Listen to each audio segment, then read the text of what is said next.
Star জলসার জনপ্রিয় serial Rangamati তীরন্দাজ এর ২১শে মে পর্বে বেশ কিছু গুরুত্বপূর্ণ ও উত্তেজনাকর ঘটনা ঘটেছে। এই পর্বের মূল ফোকাস ছিল বিহু, বৃন্দা এবং রাঙামতির মুখোমুখি সংঘাত। পর্বের শুরুতেই দেখা যায় বিহু তার মনের ভেতরে জমে থাকা ক্ষোভ ও সন্দেহ নিয়ে সরাসরি বৃন্দার মুখোমুখি হয়। চিত্রলেখাকে খুন করার যে মারাত্মক পরিকল্পনা বৃন্দা করেছিল সেই বিষয়ে বিহু তাকে একের পর এক কঠিন প্রশ্ন করতে থাকে। সে জানতে চায় কেন এই ধরনের অপরাধমূলক পরিকল্পনা করা হলো। তবে বৃন্দা এই সমস্ত প্রশ্নের কোনো সদুত্তর দেয় না, বরং বিষয়টিকে এড়িয়ে যাওয়ার বা ধামাচাপা দেওয়ার চেষ্টা করে। অন্যদিকে রাঙামতি পুরো বিষয়টি টের পেয়ে যায়।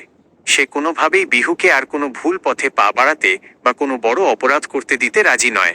রাঙামতি নিজের মনের মধ্যে একটা শক্ত প্রতিজ্ঞা করে যে সে যে কোনো মূল্যে বিহুকে এই অপরাধের হাত থেকে এবং বৃন্দার কুপ্রভাব থেকে রক্ষা করবে। এই পর্বে মূলত রাঙামতির লড়াইটা ফুটিয়ে তোলা হয়েছে। একদিকে বৃন্দা যখন বিহুর মগজ ধোলাই করে তাকে অন্ধকার পথে ঠেলে দেওয়ার চেষ্টা করছে, অন্যদিকে রাঙামতি নিজের জীবনের ঝুঁকি নিয়ে হলেও বিহু ও তার পরিবারকে একটা বড় বিপদের হাত থেকে বাঁচানোর জন্য কোমর বেঁধে মাঠে নেমেছে।